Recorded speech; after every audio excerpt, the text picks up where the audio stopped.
the floor where they drop like bombs. Faceless voices running all the cons. Digital whispers in a binary night. No light, no face, pure sound, no sight. Stories unfold in the dark unscrolled. Echoes of silence, secrets untold. Waves crash loud in this audio cave. No mic, no fame, just the sound we crave. Tune and turn up, let the silence break. Raw, unfiltered, hear the earthquake. No mic needed, just a vibe that's real. Faceless words you can touch and feel.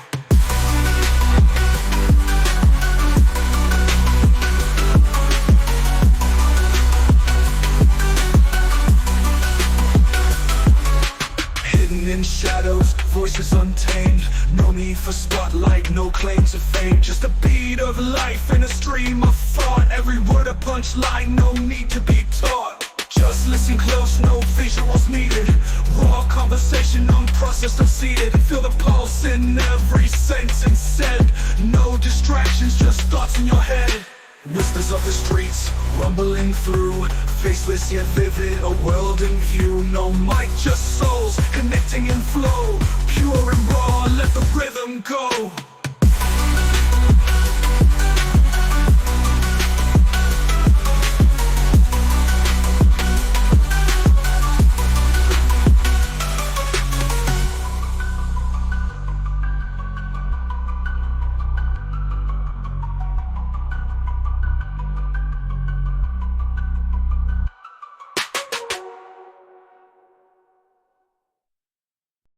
Émilie du Châtelet, a prominent figure of the Enlightenment, was a woman of exceptional intellect and diverse talents. Born into French aristocracy in 1706, she defied societal expectations by pursuing knowledge and making significant contributions to science and philosophy. Her most notable achievement was the translation and commentary on Isaac Newton's Principia Mathematica. This monumental work made Newton's complex theories accessible to a wider audience, playing a crucial role in the acceptance of Newtonian physics in Europe. Beyond translation, du Châtelet conducted original research in physics. She challenged existing ideas about kinetic energy, laying the foundation for future developments in the field. Her work on energy conservation predated modern formulations, demonstrating her insightful approach to scientific inquiry. Du Châtelet's philosophical writings explored a range of topics, including metaphysics, ethics, and the nature of knowledge. She engaged with the ideas of leading thinkers like Leibniz and Voltaire, offering her unique perspectives on fundamental questions. In her Institutions de Physique, she presented a comprehensive overview of contemporary physics, incorporating her own reflections on scientific methodology and the relationship between mind and matter.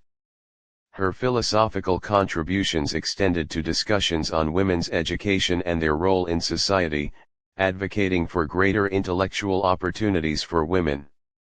Émilie du Châtelet's intellectual prowess and determination to challenge societal norms paved the way for future generations of women in science and philosophy. Her legacy as a trailblazer in both fields continues to inspire scholars and researchers today. Émilie du Châtelet's early life was marked by a unique blend of privilege and intellectual curiosity. Born in Paris in 1706, she was the daughter of Louis-Nicolas Le Tonnelier de Breteul, a high-ranking official in the court of Louis XIV.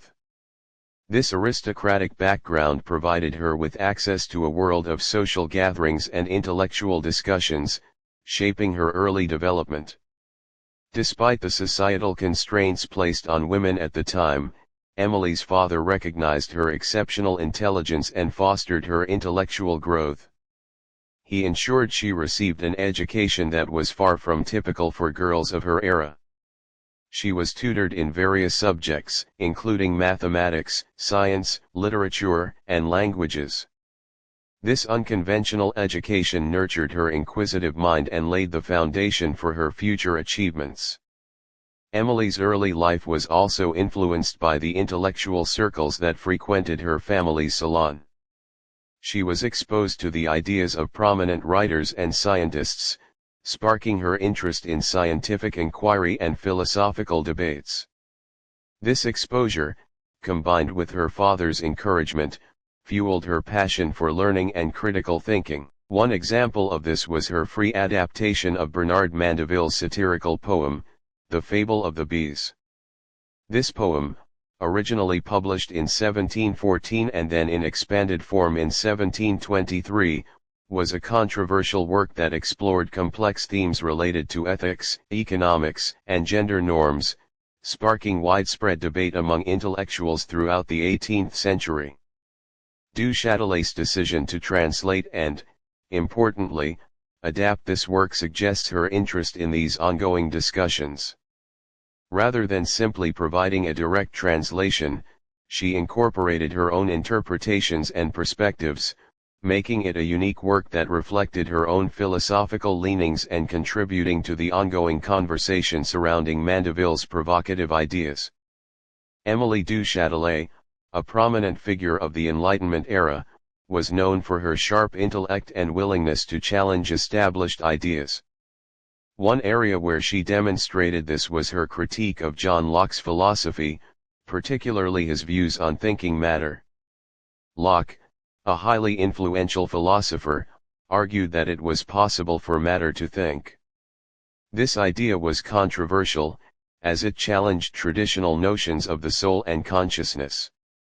Du Châtelet, however, found Locke's concept of thinking matter to be unclear and ultimately unconvincing. In her writings, she emphasized the need for clear definitions and rigorous reasoning. She argued that Locke's idea of thinking matter lacked a solid foundation and was too abstract. She believed that philosophical concepts should be grounded in experience and observation, and that Locke's theory failed to meet this standard. Du Châtelet's critique of Locke's thinking matter was part of a broader debate that engaged many intellectuals of the time. Her perspective, rooted in rationalism and a commitment to empirical evidence, contributed to the ongoing discussion about the nature of mind, consciousness, and the relationship between mind and body. Émilie du Châtelet's dissertation on the nature and propagation of fire is a significant work in her scientific career. Published first in 1739 and then in an expanded edition in 1744, this dissertation demonstrates her interest in physics and her ability to make original contributions to the scientific discourse of her time. In this work, Du Châtelet tackles a subject that was at the center of scientific debate, the nature of fire. She doesn't simply rehash existing theories, instead, she offers a thorough reflection based on the scientific knowledge of the era. She particularly addresses the question of fire's propagation, seeking to understand the mechanisms governing this phenomenon. Émilie du Châtelet's first major work was Institutions de physique Foundations of Physics, published in 1740. This book, though presented as a physics textbook for her son, was actually a significant and original contribution to natural philosophy. It went beyond simply explaining existing scientific theories and delved into deeper questions about the nature of reality, matter, and energy. In Institutions de physique, Du Châtelet explored and debated the ideas of prominent thinkers like Newton and Leibniz. She didn't shy away from challenging some of their concepts, particularly regarding the concept of vis viva living force, which was an early way of describing kinetic energy. Her discussions and conclusions in this work played a role in the eventual understanding and formulation of the principle of energy conservation. The Réponse de Madame la Marquise du Châtelet of 1741 is a text that demonstrates Émilie du Châtelet's intellectual engagement and lively wit. In this response, she addresses a variety of questions, ranging from science and philosophy to literature and morality. What is striking about this text is the clarity and precision of Du Châtelet's style. She wields the French language with an elegance and ease that testify to her extensive culture and mastery of letters. But beyond the form, it is the substance of her thought that captures attention. In this response, Du Châtelet engages in a profound reflection on the human condition, on the place of women in society, and on the role of science and philosophy in understanding the world. She does not hesitate to question received ideas, to defend her own convictions, with a freedom of tone that is both surprising and appealing. Discours sur le bonheur, Discourse on Happiness. This work, published in 1746, delves into a different realm than her scientific writings. In Discours sur le bonheur, Du Châtelet explores the philosophical concept of happiness, examining its nature, sources, and how individuals can pursue it. It's a fascinating departure, showing her range of intellectual interests. She discusses the importance of self-awareness, the role of passions, and the pursuit of knowledge and virtue in achieving happiness. It's not just a dry philosophical treatise, though. Du Châtelet draws on her own experiences and observations, making the work personal and relatable. After Discours sur le bonheur in 1746, Émilie du Châtelet's next major work was indeed Examen de la Genèse, Examination of Genesis. This work, though not published until much later, demonstrates a significant shift in her focus. In Examen de la Genèse, she delves into biblical scholarship, offering a critical analysis of the book of Genesis. This was a bold undertaking, as it involved questioning traditional religious interpretations and applying reason and philosophical inquiry to sacred texts. While her scientific works often focused on the natural world, Examen de la Genèse reveals her engagement with theological and philosophical questions.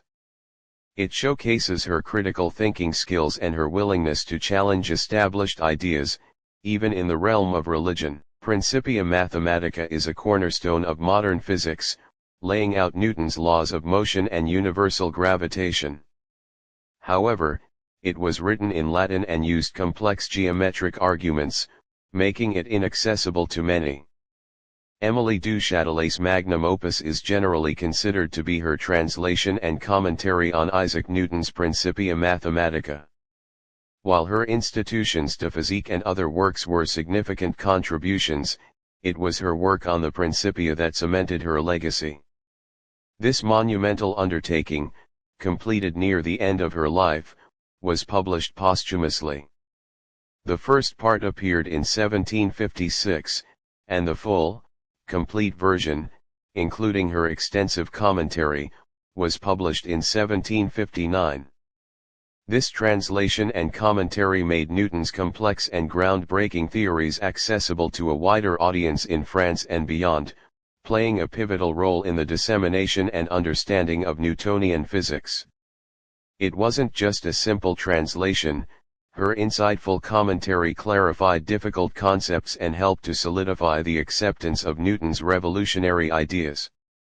Therefore, while she worked on it for some time, the Principia translation and commentary's significance as her magnum opus is tied to its publication years of 1756 and 1759.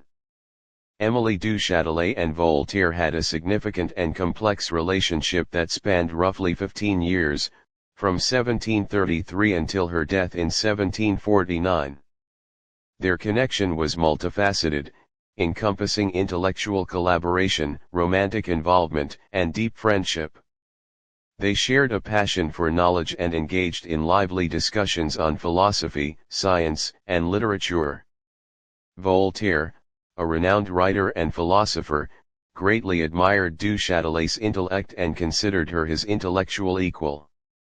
They lived together for a considerable period, creating an environment conducive to their scholarly pursuits. While their relationship was undoubtedly passionate, it also evolved over time, with periods of both harmony and conflict. Despite the complexities, their bond remained strong, and they deeply valued each other's presence in their lives. Émilie du Châtelet and Voltaire's relationship stands as a testament to the power of intellectual companionship and the enduring nature of true friendship, even amidst the complexities of love and romance. Émilie du Châtelet died on September 10, 1749, at the age of 42, from complications during childbirth. She had given birth to her fourth child, a daughter named Stanislas Adelaide, just 6 days prior. While the exact cause of the complications is not explicitly stated in the provided sources, it is likely that she died from a postpartum infection, also known as puerperal fever. This was a common and often fatal complication of childbirth in the 18th century. Émilie du Châtelet's death was a great loss to the intellectual community, as she was a brilliant mathematician, physicist, and philosopher. To her contributions to the understanding of Newtonian physics and her translation of Newton's Principia Mathematica into French are still highly regarded today. Reference and citation: Zinsser, J.P. 2006. Émilie du Châtelet. Palgrave Macmillan. Messbarger, R. 2010. The Lady Anatomist, The Life and Work of Anna Morandi Manzolini. University of Chicago Press. Zinsser, J.P. 2011. Émilie du Châtelet, Daring Genius of the Enlightenment. Penguin. Bohr, I. and Zinsser, J.P. eds. 2009. Émilie du Châtelet, Discourses on Fire. University of Chicago Press. Du Châtelet, E. 1740. Institutions de Physique. Prault. Du Châtelet, E. 1967. Selected Philosophical and Scientific Writings. J.P. Zinsser, ed. University of Chicago Press. Du Châtelet, E. 1746. Discours sur le bonheur. Prault. Du Châtelet, E. 1749. Examen de la jeunesse. Unpublished manuscript. Shank, J.B. 2008. The Marquise du Châtelet, Genius of the Enlightenment. In the Cambridge History of Science, Volume 4, 18th Century Science, pages 40 to 60. Cambridge University Press. Hutton, S. 2004. Translating Newton's Principia, the Marquise du Châtelet's revisions and additions for a French audience. British Journal for the History of Science, 37 136, 245 to 260. L. E. Fanu, J. 1999. The Rise and Fall of Modern Medicine. Little, Brown.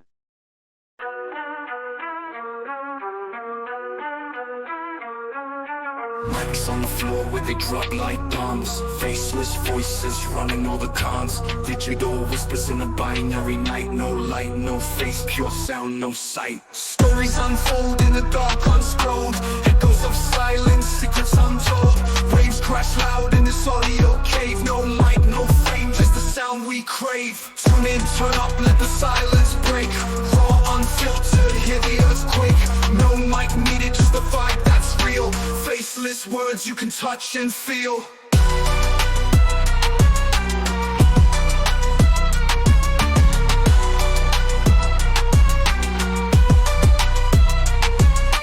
Hidden in shadows, voices untamed. No need for spotlight, no claim to fame. Just the beat of life in a stream of thought. Every word a punchline, no need to be taught. Just listen close, no visuals needed.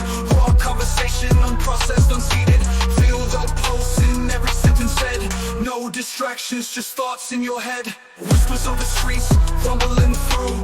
Faceless yet vivid, a world in view. No mic, just souls, connecting in flow. Pure and raw, let the rhythm go. Pure and raw.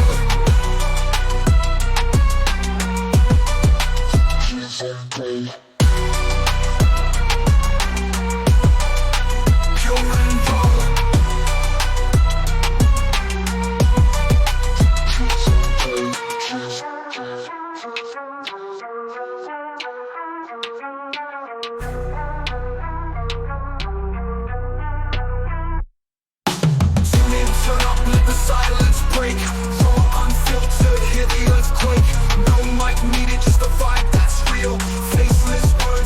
touch and feel. Tune in, turn up, let the silence break.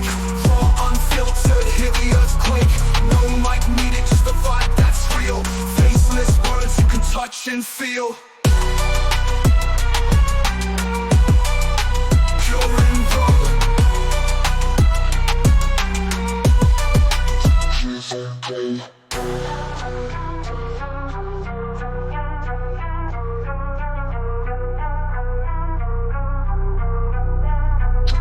Châtelet.